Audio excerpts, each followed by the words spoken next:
Será que a história está somente nos livros? Será que ela é feita apenas de nomes, datas e heróis? Será que ela não tem a ver com a nossa realidade atual? Com o que acontece, por exemplo, aí fora?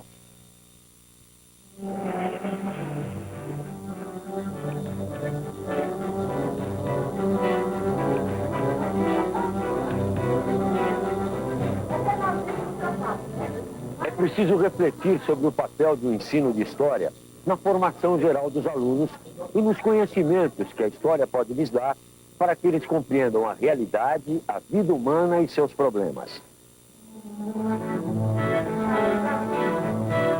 Nesse primeiro programa de história, falaremos sobre as histórias presentes no cotidiano das pessoas.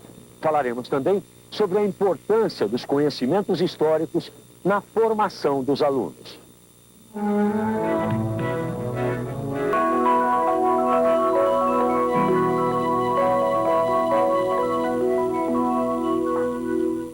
O que é preciso ensinar para que os alunos possam compreender as ações e as obras das pessoas de diferentes épocas? Como fazer para que eles relacionem este conhecimento com o presente, com a nossa vida atual?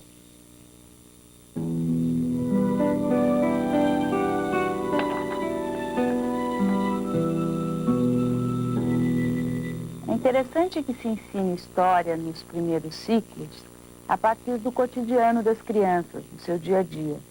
Entendendo esse cotidiano pela vida dela na casa, na escola, na comunidade. E também até os acontecimentos que ela pode assistir pela mídia, que estão longe dela, isso também faz parte do cotidiano dela. As festas da comunidade, os acontecimentos que perturbam o seu dia a dia, porque a história, vista dessa forma, faz mais sentido para a criança e pode se relacionar esse presente que ela está vivendo com o passado. O ensino da história, que parte do cotidiano da criança, ele foge do decorar datas, do somente ver as ações dos grandes heróis, que acabam sendo coisas que, se não estão contextualizadas, se não estão dentro de alguma coisa que faça sentido, que ela possa fazer relações, acabam sendo esquecidas. É possível ensinar história a partir da história das pessoas comuns, a partir da história de vida dos próprios alunos. E por que tem trânsito? Porque tem algumas chuvas. Porque Relacionar aquilo que acontece no presente com aquilo que acontecia no passado é um bom jeito de estudar história. O modo como as pessoas mais velhas viviam, trabalhavam, se divertiam, pode ajudar as crianças a entenderem o lugar e a forma como vivem hoje. Eles vão perceber o que mudou e o que continua igual. Comparar as diferenças, as semelhanças entre as histórias de cada família é uma forma de obter informações e de perceber que nunca há uma única e mesma versão para os fatos. Vocês vão escrever o que aconteceu com vocês nesse dia ou com alguém da família. E depois faz um desenho. Só que assim, ó, vai ser em dupla. As informações conseguidas com os familiares, por exemplo, podem ser organizadas pelos alunos com a ajuda do professor. Eles podem fazer cartazes, mapas, gráficos, para registrar e expressar aquilo que aprenderam. Eu estava saindo da aula. Eu esperei para ir embora. Eu saí 6 horas da escola. Eu vou contar sobre um trabalho que eu desenvolvi com os meus alunos e que era um trabalho relacionado à imigração. A ideia era trabalhar a partir da história da família das crianças. Então a ideia era que eles conhecessem muito sobre questões da origem do sobrenome, da origem dos costumes e dos hábitos que eles tinham em família e relacionar essa história da família com um conhecimento mais amplo e que tinha a ver com coisas que tinham acontecido no passado.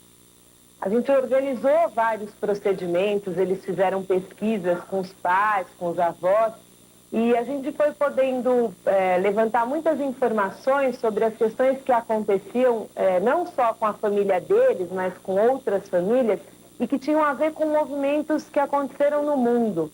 Então, por que que os italianos vieram para o Brasil? Por que que os japoneses vieram para o Brasil? Enfim, por que que outras pessoas de outros países vieram para cá? O objetivo principal era que eles entendessem que a vida familiar deles tinha a ver com uma história maior, que era a história do mundo. E era essa ligação que, nesse momento, era importante de ser feita. Bom, pessoal, o seu Pedro veio aqui para responder aquelas perguntas que a gente levantou. Como que a criança brincava? Antigamente a gente tinha mais a brincadeira de rua mesmo, né? Brincadeira com a bolinha, por exemplo, bolinha de vidro, dava uma série de brincadeiras. A gente falava aquela bolinha box que pegava ela assim, né? A esteca que a gente falava, jogava uma na outra, o peão era a brincadeira de sempre, a cacheta, o futebol de rua, que antigamente a gente jogava futebol na rua, em qualquer rua, porque não tinha movimento de carros, não tinha trânsito. Os relatos das pessoas mais velhas, que viveram outras épocas, os alunos podem aprender sobre a sua realidade, trocando informações, aprendendo a levantar questões, percebendo que a história não está apenas nos livros. A história também está na memória das pessoas que a viveram. Os meninos, vamos dizer, estudavam das 7 às 11, ou das 8 às 11, e as meninas das 11 às 2. Eram horários diferentes, para não se encontrarem.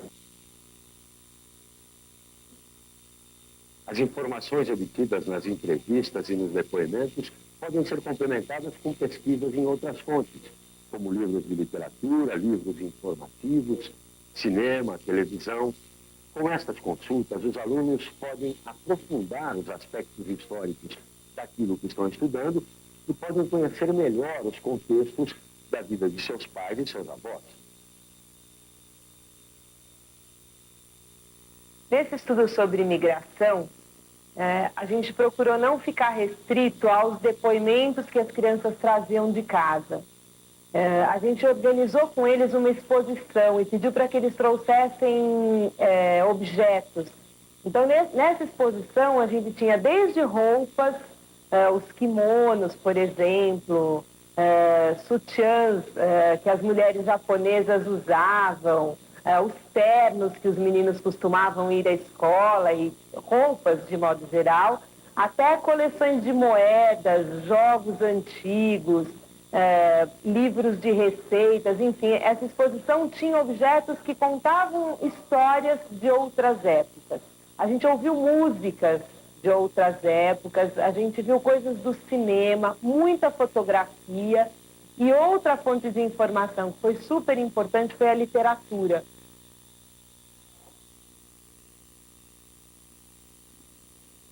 Ao aprender história a partir de questionamentos relacionados com a realidade atual, os alunos podem começar a pensar de forma mais ampla a sua própria vida e a vida das pessoas com as quais eles convivem. Até o próximo programa.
ensino de história, é importante que os alunos percebam as relações que existem entre os acontecimentos do presente e os acontecimentos de outras épocas.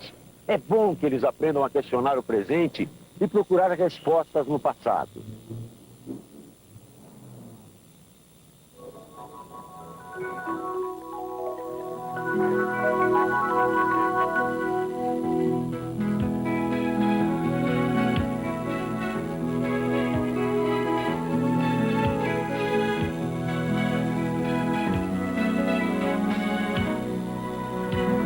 Boa parte dos livros de história do Brasil começa a contar a nossa história com a frase: o Brasil foi descoberto no dia 22 de abril de 1500 por Pedro Álvares Cabral.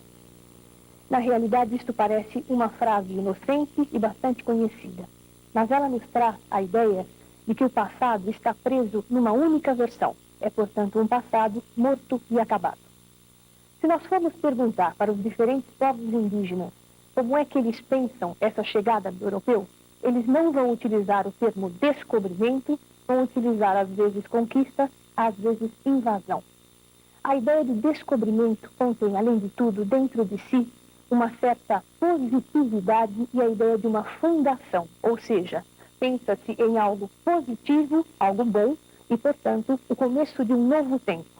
Portanto, aquela frase inicial não é uma frase inocente, é uma frase que carrega consigo a versão do vencedor, portanto, a versão do português que conquistou essa nova terra. Podemos pensar o passado de uma forma diferente. Podemos pensar esse passado como um passado vivo. Como é que isso se faz? Através de entender o conhecimento histórico como uma construção de acordo com os questionamentos que o presente faz. Assim, a relação passado-presente se transforma numa relação dinâmica e, consequentemente, o passado de morto e acabado se transforma num passado vivo, segundo os questionamentos que o presente constantemente lhe faz.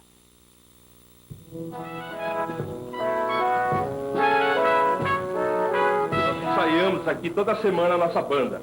A nossa banda chama-se Corporação Musical Operária da Lapa. E aqui, bem ao lado de vocês, aqui, ó, estão alguns dos músicos da Corporação Musical Operária da Lapa. Crianças ontem leram algumas notícias antigas sobre o bairro e uma das notícias falava sobre a banda. E daí eles vão dar um resumo daquilo que eles leram e vão fazer uma pergunta. A gente leu sobre que eles passavam nas ruas antigas, né? E cantavam para cada uma casa. Então, se o dono aceitasse a música, eles convidavam para entrar dentro. De ano, o pessoal sai, a banda sai, né? Tocando música natalina no bairro da Lapa. E às vezes passa em casas desse tipo de pessoas, tocam, e geralmente eles convidam mesmo para entrar, dar uma cervejinha. Compreender a presença do passado no presente é um dos objetivos do ensino de história. Pode-se partir de questionamentos da realidade dos próprios alunos. E isso pode ser feito com questões relativas ao lugar onde eles estão. Será que este lugar sempre foi assim? O que será que mudou? O que será que continua igual? Se fosse feito hoje, seria diferente? Por quê? Quem assim que formou a banda, assim? Quem queria? Eu falei de vocês, é uma banda muito antiga, né? A banda Lapa é uma banda muito antiga. Eu sei até depois assim do tipo, que parece que existia até duas bandas de música aqui na Lapa. Uma tocava aqui, né, nessa parte da Lapa, outra tocava num lugar chamado Lapa de Baixo. Para que as crianças possam compreender as relações entre o presente e o passado, o professor pode organizar trabalhos de pesquisa em diferentes fontes de informação.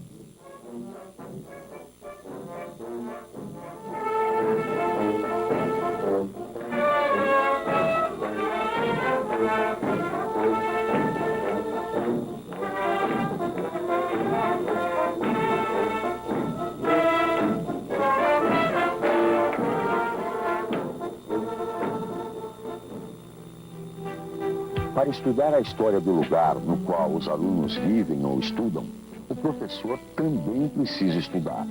Precisa conhecer as transformações que esse lugar sofreu.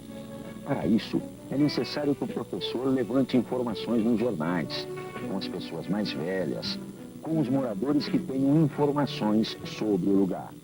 esses textos aqui, eles falam de acontecimentos, de coisas, por exemplo, de coisas do passado. Primeiro, vocês vão ver o que tem de mais importante para contar para os outros, porque não vai dar para todo mundo ler tudo. Então, vocês vão ver o que tem de mais importante, vão ler aí em duplas e vão pensar em como que vocês vão contar o que vocês leram para os outros. E vão ver, podem marcar, eu vou dar uma caneta para vocês, para marcar, quais são os acontecimentos que tem aqui, que a gente pode botar, que são interessantes, que a gente pode localizar na nossa linha do tempo. O homem dele é chamado Terezinha, né? E ela sempre ia na bica buscar água, né? E ele desconfiava. Daí, né, quando ela ia buscar água na bica, né, ela sempre passava por uma casa que tinha um homem, né, chamado Nelson, que ele ficava todo dia que ela passava toda hora, ele ficava olhando para ela. Aí ela atravessava o rio Tietê de bote, na época o rio era limpo, aí ela atravessava o rio de bote.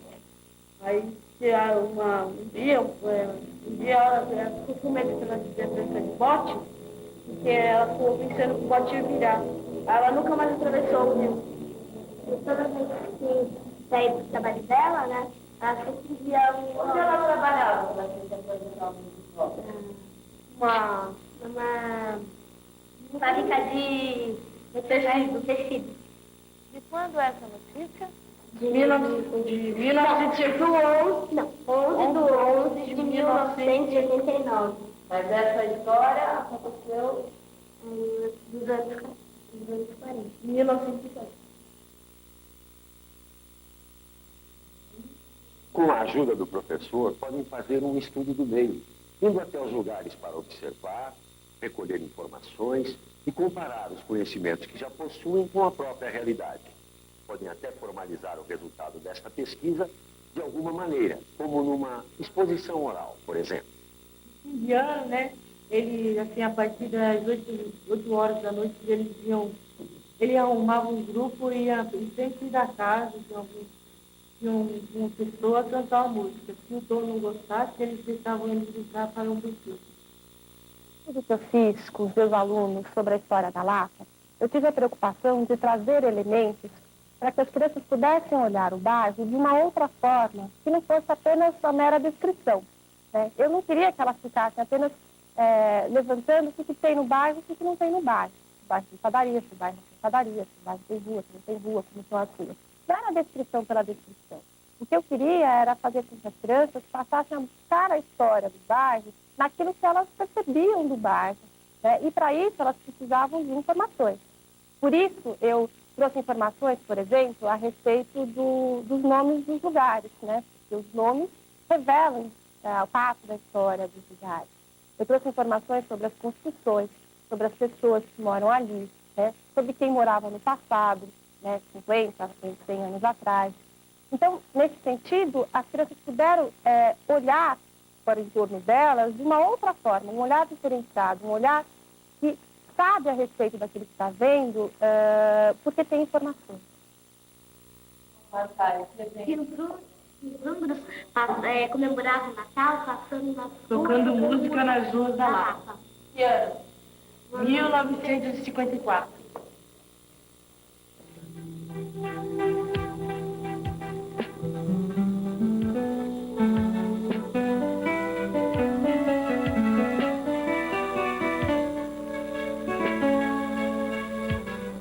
Organizar as informações de acordo com a passagem do tempo também é fundamental. Isso ajuda os alunos a refletirem sobre o que veio antes e o que veio depois, sobre o que deixou de existir e o que ainda existe.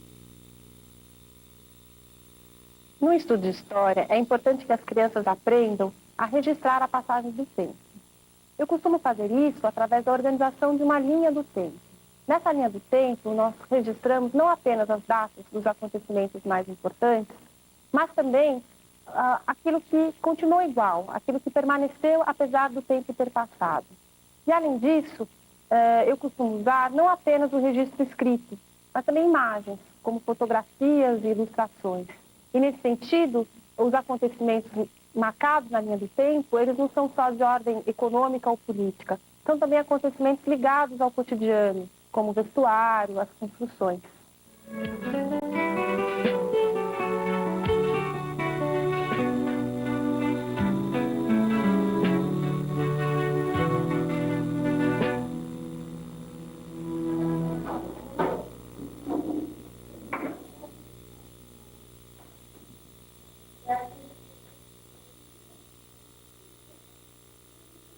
Pois é, aprender história é questionar o momento em que vivemos, percebendo a marca dos outros tempos em nosso próprio tempo. Dessa forma, os alunos podem compreender as relações de nossa época com outras distantes no tempo. No próximo programa, a gente vai conhecer um pouco mais sobre o ensino de história. Até lá.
Cada grupo social tem um jeito próprio de viver que depende do tempo e do lugar onde ele está.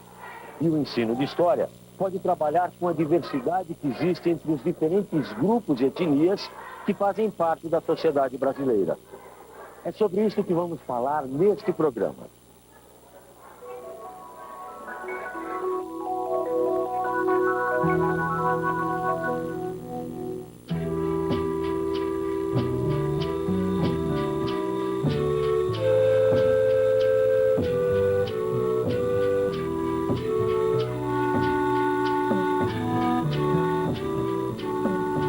Como eram as pessoas que ocupavam este lugar há muito tempo atrás? Como viviam? Tinham costumes diferentes dos nossos? Será que incorporamos alguns deles no nosso modo de vida? É interessante lembrarmos que os seres humanos construíram uma grande diversidade social e cultural. E essa diversidade traz grandes contribuições no estudo da história. Por um lado, para que possamos entender as diferentes formas de organização social, divisão do trabalho, os papéis desempenhados pelo homem e pela mulher, como as crianças eram tratadas. E por outro lado, e isso é particularmente importante, a compreensão das contribuições dos diferentes povos que formam o Brasil, cada qual trazendo um tipo diferente de colaboração. todos reunidos, formando uma especificidade brasileira, marcada exatamente por essa diversidade. O que é a nossa identidade nacional? É exatamente esta soma, esta composição dessas diferentes diversidades que se constroem a cada dia, que se elaboram de uma forma muito rica e que é a beleza e a especificidade do nosso país. Antes dos portugueses chegarem aqui no Brasil, quem que já morava? O índio. Quem, mano? O índio. Um índio? Não, fala, Galinha. Grupos de índios. E vocês sabem alguma coisa sobre isso? Fala, gente. A minha bisavó é índia. Nas minhas férias eu fui viajar pra lá, eu fui falar com ela, eu não entendi a língua dela. Ela fala a língua da aldeia dela. A gente vai começar um estudo sobre a vida dos grupos indígenas. Como que eles fazem aqueles materiais? Por exemplo, a flecha, o arco. Como?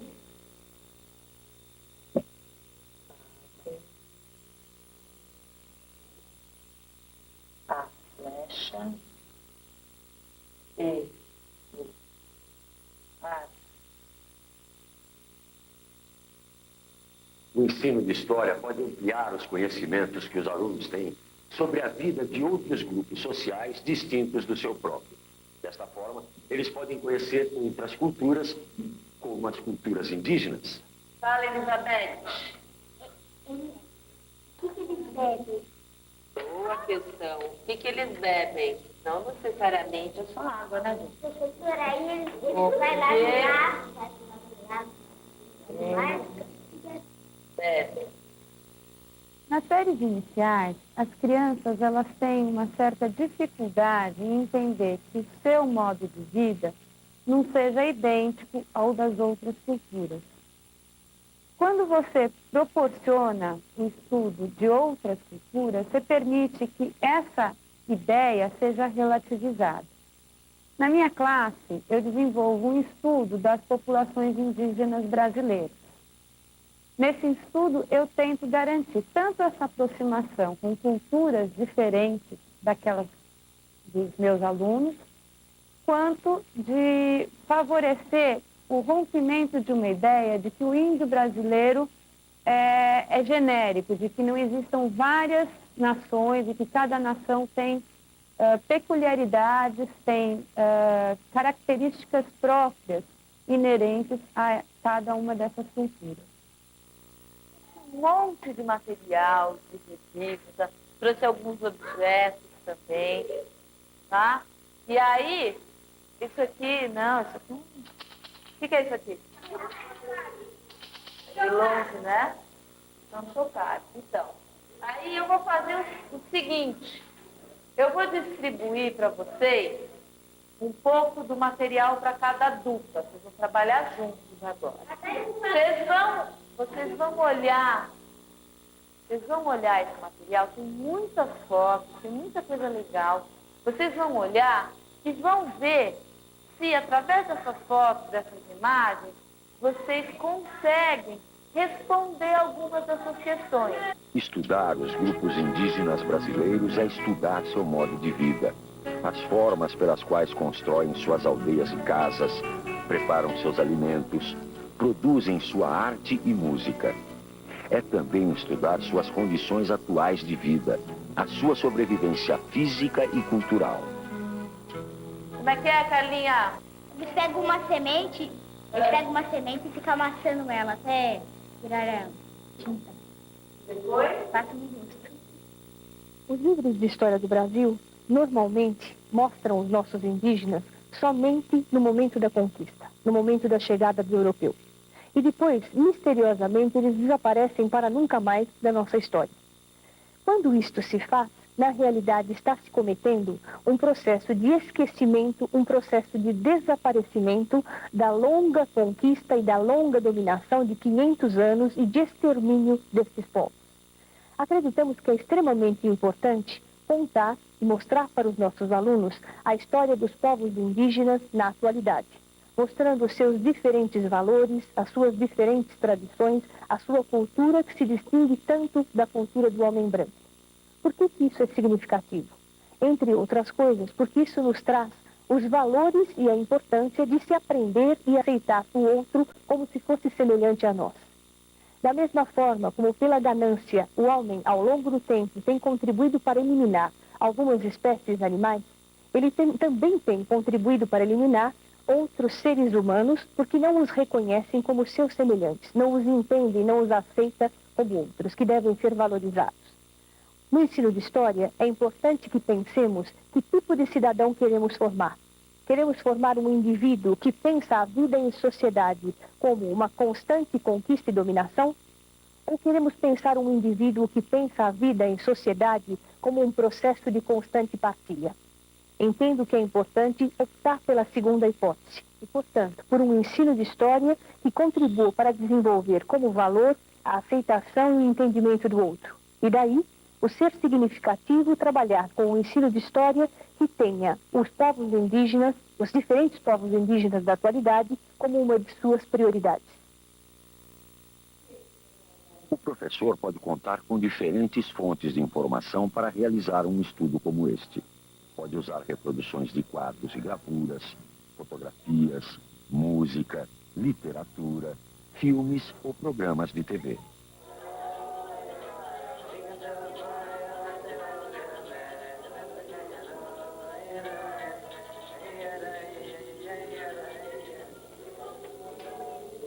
Aprender a ler imagens é fundamental no estudo de história. Estas crianças estão fazendo isso, vendo fotografias e reproduções de gravuras, comparando as informações que nelas estão presentes.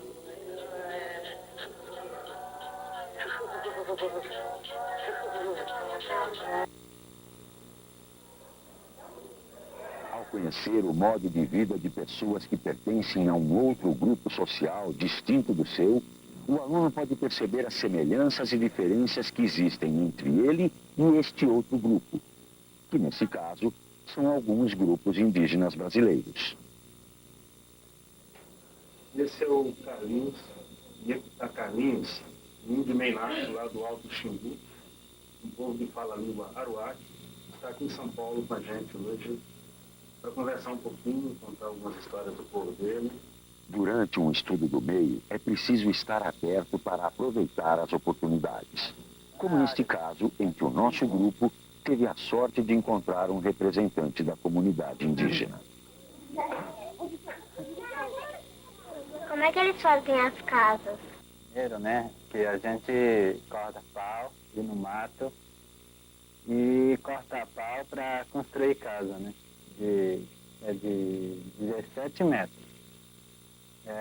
12 largura, a gente corta pau muito, aí a gente, quando ficar pronto, a gente cobre com sapé. Aí, uma família que mora lá, né, com família toda, nem vocês. A gente mora junto, assim, com família toda, né. Como é que eles pintam a cara?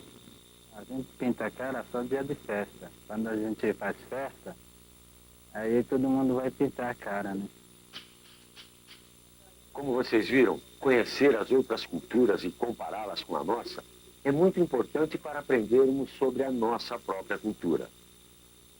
Até breve.